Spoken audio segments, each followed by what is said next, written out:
जी अस्सलाम वालेकुम। आज हमारे 7वें चैप्टर की बारी है। हम अपना पहला पार्ट अपलोड कर चुके हैं, अब दूसरे पार्ट की बारी है। तो दूसरे पार्ट में मैंने आपसे कहा था कि मैं दूसरे पार्ट में आपके साथ जो 30 कॉजेज ऑफ फेलियर इस चैप्टर में डिफाइन किए गए हैं उनमें से 7 कॉजेज शेयर करूंगा। तो बिना किसी वेटिंग के शुरू करते हैं। जो पहला कॉज मैंने मार्क किया है वो है lack of a well defined purpose in life. There is no hope of success for the person who does not have a central purpose or definite goal at which to aim. 98 out of every 100 of those whom I have analyzed had no such aim. Perhaps this was the major cause of their failure. इन लाइनों में कहा जा रहा है कि failure का एक बहुत बड़ा कॉज ये है कि lack of well defined purpose in life, यानी कि हमारी लाइफ में एक सेंट्रल पर्पज होना चाहिए जिस पे हम अपना एफर्ट कर रहे हैं और जो हमारा फोकस है।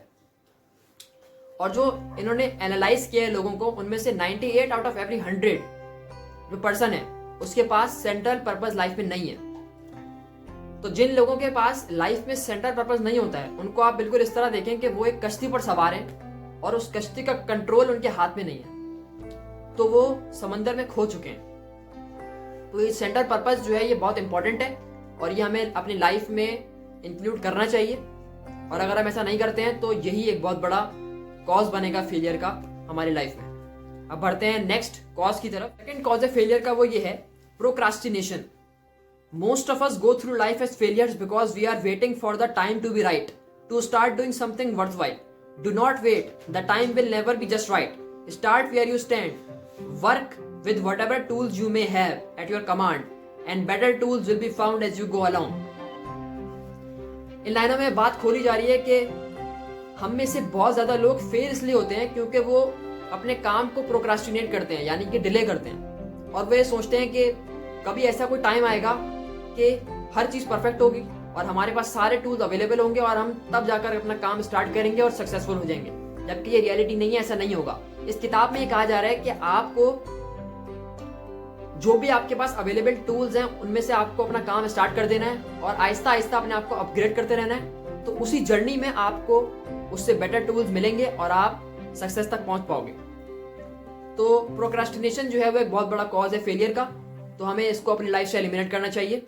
अब बढ़ते हैं नेक्स्ट कॉज की तरफ, जो है lack of persistence. Most of us are good starters but poor finishers of everything we begin.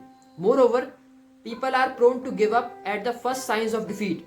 There is no substitute for persistence. The persistent person discovered that old man failure finally becomes tired and goes away. Failure cannot cope with persistence. इन लाइनों में बात खोली जा रही है कि हम में से बहुत ज्यादा लोग जो हैं वो किसी काम को स्टार्ट तो कर देते हैं लेकिन वो उस काम को एंड तक ले जा नहीं पाते क्योंकि हमारे अंदर परसिस्टेंस नहीं है। अब अगर हमारे अंदर परसिस्टेंस नहीं है तो हमें फेल होना ही होना है लाइफ में, हम कामयाब नहीं हो पाएंगे क्योंकि सक्सेस डिमांड्स परसिस्टेंस। और अगर हमारे अंदर परसिस्टेंस है तो फेलियर हमारे सामने टिक नहीं सकता क्योंकि फेलियर जो होता है वो टेम्पररी होता है। हर फेलियर जो है वो टेम्पररी है। तो जब आप लाइफ में फेल होते हैं और आप उससे सीख करके फिर ट्राई करते हैं तो आप असल में परसिस्टेंट पर्सन है और आप बार बार उस काम को ट्राई कर रहे हैं, यानी कि स्ट्रगल कर रहे हैं, तो आप कामयाब होंगे होंगे। क्योंकि इस लास्ट लाइन में कहा गया है कि failure can not cope with persistence, यानी कि फेलियर परसिस्टेंस के सामने टिक नहीं सकता। अगर किसी बंदे के अंदर परसिस्टेंस है तो वो कामयाब होगा ही होगा। अब बढ़ते हैं नेक्स्ट कॉज की तरफ, जो है negative personality. There is no hope of success for the person who repels people through a negative personality. Success comes through the application of power and power is attained through the cooperation effort of other people. A negative personality will not induce cooperation. इन लाइनों में कहा जा रहा है कि जिन बंदों की जो पर्सनैलिटी है वो नेगेटिव है तो वो कामयाब नहीं हो पाएंगे। अब कामयाब क्यों नहीं हो पाएंगे? वो कामयाब इसलिए नहीं हो पाएंगे क्योंकि वो अपने आप से लोगों को रिपेल करते हैं, लोग उनसे दूर जाते हैं क्योंकि उनकी पर्सनैलिटी नेगेटिव है। तो कोई बंदा भी नेगेटिव पर्सन के साथ रहना नहीं चाहता, तो वो उनका जो रिलेशन है वो अच्छा नहीं है। और सक्सेस डिमांड करती है कोऑपरेटिव एफर्ट ऑफ पीपल्स। अगर उनका रिलेशन अच्छा नहीं है तो वो उनको कोऑपरेटिव एफर्ट भी नहीं मिलेगा और वो कामयाब नहीं हो पाएंगे। तो नेगेटिव पर्सनैलिटी की एक बहुत बड़ा कॉज है फेलियर का। तो इस ऐसी पर्सनैलिटी को हमें अवॉइड करना चाहिए और पॉजिटिव पर्सनैलिटी बनानी चाहिए। अब जो नेक्स्ट कॉज है जो मैंने मार्क किया है वो ये है superstition and prejudice. Superstition is a form of fear. It is also a sign of ignorance. People who succeed keep open mind and are afraid of nothing. इन लाइनों में बात खोली जा रही है कि सुपरस्टिशन यानी कि बिलीफ, कुछ भी मान लेना, कुछ भी अपने माइंड में कहानी बना लेना और उस कहानी की वजह से डर जाना और कोई स्टेप नहीं उठाना, ये जो काम लोग करते हैं उसे कहते हैं सुपरस्टिशन। और ये साइन है एक इग्नोरेंट बंदे का, एक ला इल्म बंदे का, और ये एक बहुत बड़ा कॉज भी है फेलियर का। तो हमें सुपरस्टिशन से बचकर रहना है और अपने माइंड को ओपन रखना है, तो हम कामयाब हो सकते हैं। अब बढ़ते हैं अपने नेक्स्ट कॉज की तरफ, जो है इनटॉलरेंस।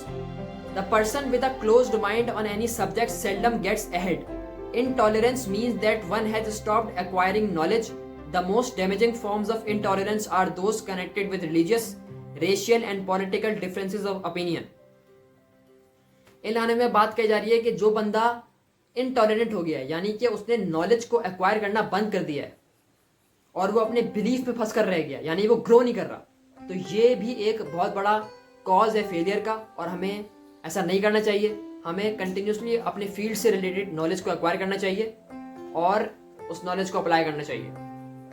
अब बढ़ते हैं अपने लास्ट एंड फाइनल कॉज की तरफ, है guessing instead of thinking. Most people are too indifferent और lazy to acquire facts with which to think accurately. They prefer to act on opinions created by guesswork or snap judgments. इन लाइनों में बात कही जा रही है कि कुछ लोग इतने लेजी और डल हैं कि उनके पास इतना टाइम ही नहीं है कि वो फैक्ट्स यानी हकीकतों को एक्वायर करें और उसके बेस पर सोचें। और वो क्या करते हैं कि वो हकीकतों को एक्वायर करते ही नहीं है और वो लोगों के ओपिनियंस पर क्या कहते हैं अपने प्लान्स बनाते हैं और उन प्लान्स को एग्जीक्यूट कर देते हैं, और इस वजह से वो कामयाब नहीं हो पाते। तो ये भी एक बहुत बड़ा कॉज है फेलियर का कि आप जो है वो हकीकतों को एक्वायर नहीं कर रहे, यानी कि फैक्ट्स के बेस पर थिंकिंग नहीं कर रहे, आप लोगों के ओपिनियन के बेस पर अपने डिसीजन ले रहे हैं लाइफ में। तो इस कॉज को भी एलिमिनेट करना पड़ेगा अगर आप कामयाब होना चाहते हैं। तो यही थी मेरी आज का सेशन, जिसमें मैंने चैप्टर 7 के अंदर जो कुछ कॉजेज बयान किए गए हैं उनमें से मैंने 7 कॉजेज आपके साथ शेयर करे। तो मेरी आपसे एक छोटी सी रिक्वेस्ट है कि आप कमेंट सेक्शन में मुझे बताएं कि आपके अंदर इन 7 कॉजेज में से कौन सा कॉज पाया जाता है, और अपनी ज़िंदगी में कोशिश करें कि उन कॉजों को एलिमिनेट करें। आज के लिए इतना ही। अब्बास फरसानी को इजाज़त दीजिए। अपना बहुत बहुत ख्याल रखिए। Thank you so much. शुक्रिया।